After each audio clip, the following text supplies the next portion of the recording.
कहानी की शुरुआत में हम एक छोटे से बेन को देखते हैं जिसके दादा उसे एक छुपे हुए खजाने की कहानी सुना रहे थे। इस खजाने के बारे में बहुत कम लोगों को पता था। अब सालों बाद जब बेन बड़ा हो चुका था तो उसने कुछ और लोगों के साथ मिलकर उस खजाने को ढूंढने का फैसला किया। बेन को अपने दादा की कहानी से थोड़ा अंदाजा था कि यह कहाँ हो सकता है। उसके दादा ने उसे एक नोट दिया था जिस पर एक नाम लिखा था। उसने हिसाब लगाया कि यह नाम एक पुराने जहाज का है। उसके दोस्त राइली ने उस जहाज की लोकेशन का पता लगाने में मदद की। जब वह लोग जहाज को ढूंढने निकले तो बेन ने सोचा कि वह जहाज जरूर बर्फ की चादर के नीचे छुपा होगा। उन्होंने काफी देर तक खुदाई की और आखिरकार जहाज मिल गया। बेन ने सबको यह खबर दी और फिर इयन का धन्यवाद किया जो उनका साथी था और इस खोज में पैसा उसी ने लगाया था। हालांकि लोग बेन और उसके परिवार को हमेशा से पागल कहते थे क्योंकि वे एक ऐसे खजाने को ढूंढ रहे थे जिसके होने की किसी को अंदाजा नहीं था। बेन अपनी टीम के साथ उस जहाज में घुसा। वहाँ उन्हें एक कमरा मिला जिसमें बारूद के ढेर सारे डब्बे थे। ढूंढने पर बेन को एक डेड बॉडी मिली जो एक डब्बे को पकड़े हुई थी। जब उसने चेक किया तो उसमें एक पैकेज था और उसमें एक पाइप थी। बेन सोचने लगा कि पाइप में इतना क्या खास है कि इसके लिए कोई जान दे गया। तभी उसने देखा कि पाइप पर कुछ लिखा था। उसने खून का इस्तेमाल करके समझने की कोशिश की कि उस पर लिखा क्या है। जब वह लिखावट समझ आई तो वह समझ गया कि यह एक और सुराग है। यह बात इयन को बिल्कुल पसंद नहीं आई। इतना पैसा लगाने और खोजबीन करने के बाद भी उनके हाथ बस एक सुराग लगा था। इस बात से इयन चिढ़ गया लेकिन बेन ने उस सुराग में छुपी पहेली को सुलझा लिया। उसने बताया कि यह एक अदृश्य नक्शे के बारे में है जो अमेरिका के सबसे जरूरी डॉक्यूमेंट डिक्लेरेशन ऑफ इंडिपेंडेंस के पीछे छुपा हुआ है। जैसे ही बेन ने कहा कि इस दस्तावेज तक पहुंचना मुश्किल होगा, इयन ने कह दिया तो चुरा लेते हैं उसे। बेन ने साफ इनकार किया और कहा कि मैं ऐसा नहीं होने दूंगा। तब इयन ने अपने आदमी शॉन को बेन पर बंदूक तानने को कहा लेकिन इयन जानता था कि अगर बेन नहीं होगा तो आगे की पहेलियां कौन सुलझाएगा। उसने बेन के दोस्त राइली को जान से मारने की धमकी दी। इससे पहले की बात और बिगड़ती बेन ने फ्लेयर स्टिक जला दी और कहा कि अगर सब शांत नहीं हुए तो वह इस बारूद पर फेंक देगा। सबको लगा कि वह ब्लफ कर रहा है लेकिन उसने फ्लेयर फेंक दी इससे पहले कि वह नीचे गिरती। इयन ने पकड़ ली लेकिन उसके हाथ पर बारूद लगा हुआ था। अचानक उसके हाथ में आग लग गई। उसने फ्लेयर को छोड़ दिया और वह बारूद पर गिर गई। बारूद की वजह से जहाज फट गया। इयन और उसके लोग वहाँ से भाग गए और उन्होंने बेन और राइली को अंदर ही छोड़ दिया। लेकिन ऐन मौके पर बेन को एक गुप्त दरवाजा मिला जिसकी मदद से वो और राइली बच निकले। पूरा जहाज फट गया। इयन को लगा कि बेन और राइली मर चुके हैं। शहर लौटने के बाद बेन और राइली FBI के हेडक्वार्टर्स गए और उन्हें यह जानकारी दी कि कुछ ही दिनों में कोई डिक्लेरेशन ऑफ इंडिपेंडेंस को चुराने वाला है लेकिन किसी ने उसकी बात पर विश्वास नहीं किया। फिर वे दोनों नेशनल आर्काइव्स म्यूजिक गए जहाँ वह डॉक्यूमेंट रखा था। उन्होंने डायरेक्टर एविगल से मिलने की कोशिश की लेकिन जब उन्होंने उसे बताया कि इस डॉक्यूमेंट के पीछे एक नक्शा छुपा है तो एविगल ने उनकी बात पर विश्वास नहीं किया। जब वे एविगल के ऑफिस से निकल रहे थे तो दोनों ने उस दरवाजे को देखा और उसे कुछ देर तक निहारते रहे। तभी बेन ने कहा कि हमें इसे चुराना होगा ताकि यह इयन के हाथ न लगे। इस पर राइली ने कहा कि इसे चुराना नामुमकिन है। यहाँ की सिक्योरिटी देखी है तूने। इसके बाद उसने बेन को लाइब्रेरी में ले जाकर डिटेल में बताया कि यह डॉक्यूमेंट कितनी सिक्योर जगह पर है। लेकिन बेन ने कहा कि हमें कुछ ऐसा करना है कि यह डॉक्यूमेंट वहाँ से हटकर रिजर्वेशन रूम में शिफ्ट हो जाए। वहाँ सिक्योरिटी काफी कम थी। हालांकि राइली को इस प्लान पर ज्यादा भरोसा नहीं था लेकिन फिर भी वह बेन की मदद करने को तैयार हो गया। फिर दोनों ने प्लान बनाना शुरू किया। उन्हें सबसे पहले एविगल ने फिंगरप्रिंट्स चाहिए थे और फिर रिजर्वेशन रूम के कोड्स चुराने थे। इसके लिए बेन ने एविगल को एक गिफ्ट भेजा जिसमें एक स्पेशल केमिकल लगा था। वह कोड डालने के लिए बटन दबाएगी तो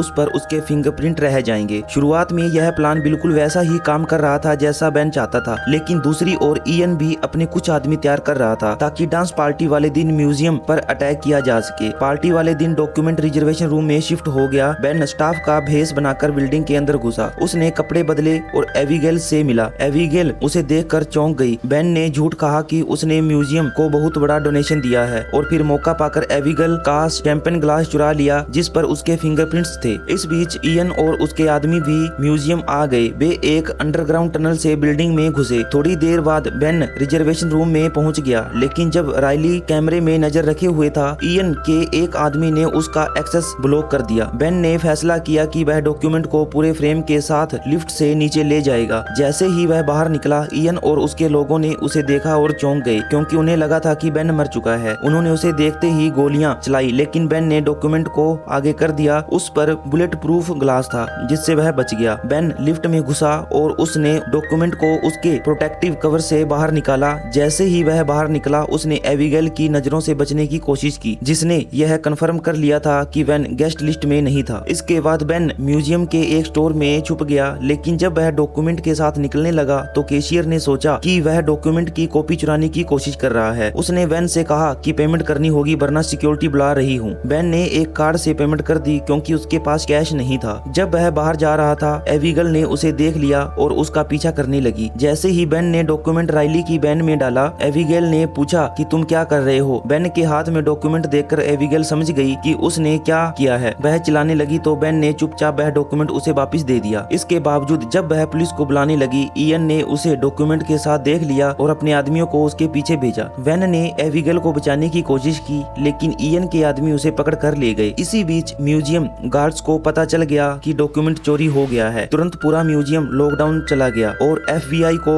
बुलाया गया। इयन ने वैन में एविगल से कहा कि डॉक्यूमेंट मेरे हवाले कर दो, लेकिन एविगल ने मना कर दिया। अचानक उनकी वैन के सामने कुछ आ गया तो ड्राइवर को कट मारना पड़ा। इस झटके से पीछे मौजूद लोग गिर गए और एविगल ने इस मौके का फायदा उठाकर भागने की कोशिश की, लेकिन वह पूरी तरह नहीं निकल पाई। उस वैन के दरवाजे से लटक कर रह गई। उधर राइली और बेन ने उनका पीछा किया ताकि वे एविगल की मदद कर सके। थोड़ी देर बाद इयन एविगल से वह डॉक्यूमेंट लेने में कामयाब रहा। तभी वैन ने मौका देखकर एविगल को राइली की वैन में खींच लिया, जिससे उसकी जान बच गई। अब वे लोग मेन रोड से हट गए, लेकिन जब इयन ने रुककर डॉक्यूमेंट खोला तो पता चला कि वह तो नकली है। वैन उन्हें चकमा देकर भाग गया था। एविगल नाराज थी कि वैन ने डॉक्यूमेंट चुराया, अब वह किसी गुंडे के हाथ लग सकता है। लेकिन तभी वैन ने असली डॉक्यूमेंट निकाला और बताया कि उसने एक नकली भी खरीद लिया था ताकि अगर कुछ गड़बड़ हो तो असली वाला सुरक्षित रहे। वैन ने यह भी बताया कि उसने यह डॉक्यूमेंट सिर्फ इसलिए चुराया है ताकि इयन इसे न चुरा ले, क्योंकि वह खजाने के लिए बेताब है। जब वैन और राइली ने सोचा कि डॉक्यूमेंट के पीछे कोई केमिकल लगाकर ढूंढा जाए तो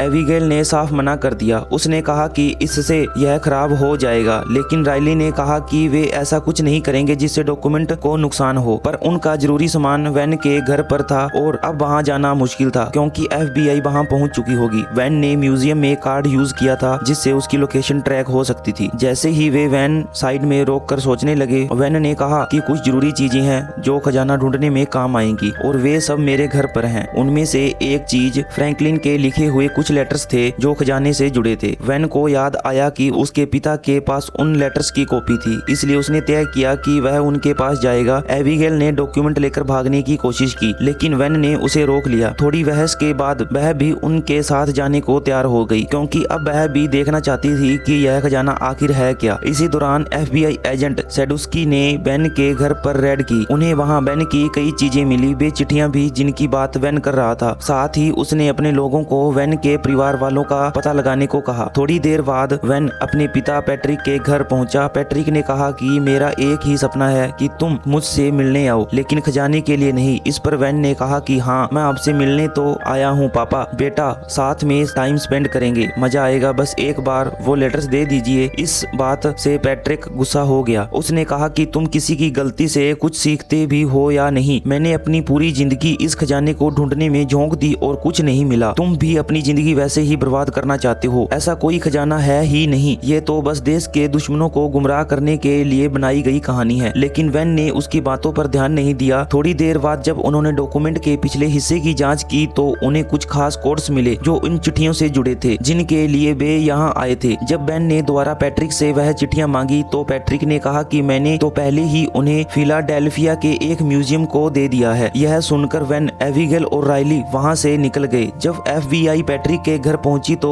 उन्होंने पैट्रिक एक कुर्सी से बंधा हुआ मिला। उसने कहा कि मेरा बेटा ऐसे ही बांध कर चला गया, साथ में मेरी गाड़ी भी ले गया। इसके बाद सेटुस्की ने तुरंत अपने लोगों को गाड़ी का नंबर ट्रैक करने को कहा। दूसरी तरफ इयन को भी समझा गया कि जो सुराग उन्हें जहाज में मिला था वो उन्हें चिट्ठियों से जुड़ा हुआ है। थोड़ी रिसर्च के बाद पता चला कि फिलाडेल्फिया में उन लेटर्स की कॉपियां, और वह तुरंत वहां निकल पड़ा। जब राइली कोड सोल्व करने की कोशिश कर रहा था तभी एक छोटा बच्चा उसके पास आया। राइली से हो न हो, लेकिन उस बच्चे ने सारे कोड्स बड़ी आसानी से सोल्व कर दिए। इयन भी वहां टाइम पर पहुंच गया। वो लड़का जब आखिरी शब्द का पता लगाने जा रहा था तभी इयन से टकरा गया। इयन ने देखा कि लड़का कुछ पेपर्स में सोल्व कर रहा है तो उसने उसका पीछा करना शुरू कर दिया, लेकिन तब तक राइली वहां से निकल चुका था क्योंकि उसने खुद ही आखिरी शब्द का पता कर लिया था। राइली तुरंत वैन और एविगल के पास पहुंचा ताकि उन्हें वह कोडेड मैसेज बता सके जो उसने लेटर से निकाला था। इसके बाद तीनों मैसेज को डिकोड करने में लग गए। उन्होंने हिसाब लगाया कि यह सुराग इंडिपेंडेंस हॉल के बाहर वाली घड़ी की ओर इशारा करता है। यह समझ में आते ही वह तीनों बाहर निकल पड़े। वहीं दूसरी ओर इयन ने भी उस स्कूल वाले लड़के को पैसे देकर यह पता कर लिया कि उसने राइली को क्या बताया था। जल्द ही इयन भी इंडिपेंडेंस हॉल की ओर निकल पड़ा। वहाँ वैन ने घड़ी की दिशा को फॉलो किया और देखा कि दीवार की एक ईंट पर खास निशान है। उसने वहाँ से ईंट हटाई और अंदर से एक पुराना सा चश्मा मिला। यह एक खास तरह का चश्मा था। वैन तुरंत एबिगेल और राइली के पास गया और उन्हें वह चश्मा दिखाया। फिर उसने चश्मा पहनकर डिक्लेरेशन ऑफ इंडिपेंडेंस के पीछे मौजूद मैप को देखा। तब उसे एक खास निशान और कुछ शब्दों में लिखा मैसेज दिखाई दिया। लेकिन उसी वक्त उन्होंने देखा कि इयन अपने लोगों के साथ वहाँ है, तो उन्होंने फैसला किया कि वे अलग अलग जाएंगे।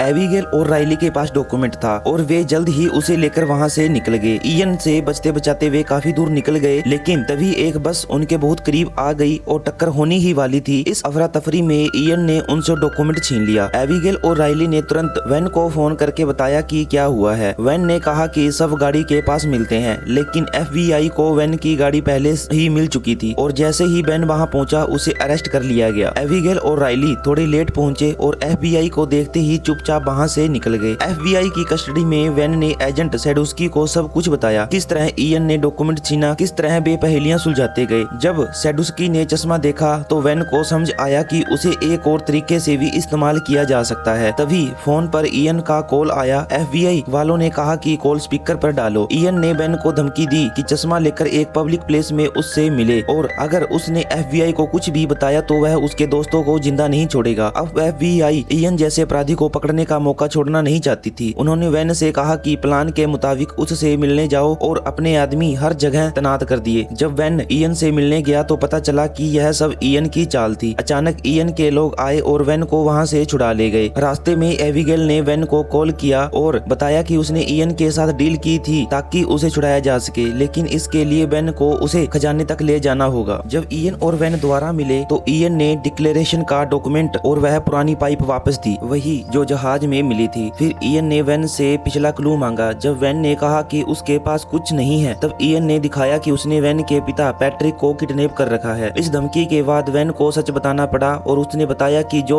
निशान उसने मैप में देखा था वह एक चर्च का सिंबल है। जल्द ही वे तीनों उस चर्च तक पहुंच गए। वैन ने फिर से चश्मे का इस्तेमाल किया और मैप को देखा। इस बार उसे एक नया सुराग मिला, एक अजीब नाम। सब कंफ्यूज हो गए कि इसका मतलब क्या है। तब उन्हें समझ आया कि यह चर्च के नीचे दफनाने की जगह का संकेत है। इसके बाद इयन और उसके सभी साथी नीचे चले गए। पैट्रिक ने चुपके से वैन को बताया कि उन्हें इयन से छुटकारा पाना होगा, क्योंकि जब हम उसके काम के लायक है वह हमें जिंदा रखेगा। फिर इयन ने फोन करके वैन से अगला क्लू मांगा। मैप में लिखे नाम को ढूंढकर उन्होंने दीवार तोड़ी जिसके पीछे एक सुरंग थी। इयन ने वैन से कहा कि वह आगे चले। अंदर उन्हें एक पुरानी जगह मिली, लकड़ी की सीढ़ियाँ और एक लिफ्ट। पैट्रिक ने कहा कि ये सीढ़ियाँ बहुत पुरानी है और खतरनाक है, लेकिन इयन ने सबको नीचे जाने को कहा। जब वे उतर रहे थे कुछ सीढ़ियाँ टूट गई। इस हादसे में सभी ने लिफ्ट पर कूदकर अपनी जान बचाई। लिफ्ट उन्हें एक खाली कमरे में छोड़ गई। इयन ने वैन से पूछा कि खजाना कहाँ है। वैन ने दिखाया कि उसे भी कुछ नहीं पता। इयन ने गुस्से में धमकी दी कि अगर वैन ने कुछ नहीं बताया तो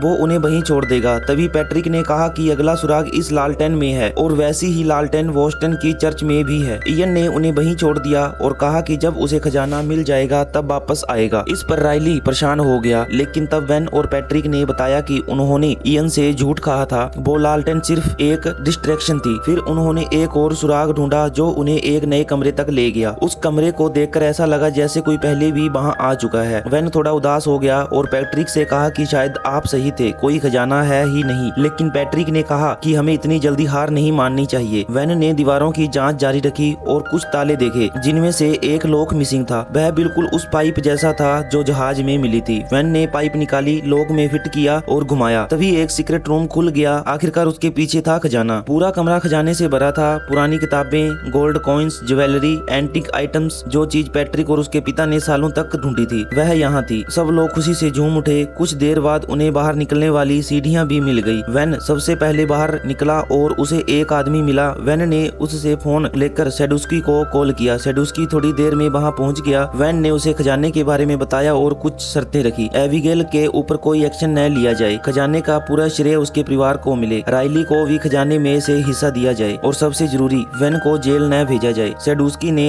सारी बातें मान ली। बाद में उन्होंने इयन को भी पकड़ लिया। जब वह बोस्टन की चर्च में घुसने की कोशिश कर रहा था। कुछ ही दिनों में खजाना दुनिया भर के म्यूजियम में भेज दिया गया। एक दिन सब लोग साथ बैठे थे। राइली थोड़ा गुस्से में था। उसने वैन से कहा कि तुमने सरकार का दिया हुआ पैसा ठुकराया क्यों? एबिगेल ने भी कहा कि भाई इतना कुछ था, कुछ तो ले लेते। वैन हंसा और जवाब नहीं दिया। राइली अपनी नई कार में बैठा जिससे साफ था कि उसे भी बढ़िया पैसे मिले हैं। उसके जाने के बाद पता चलता है कि वैन और एबिगेल ने शादी कर ली है और वे अपने नए घर में चले गए। यहीं पर ही इस मूवी का दी एंड हो जाता है। Thanks for watching.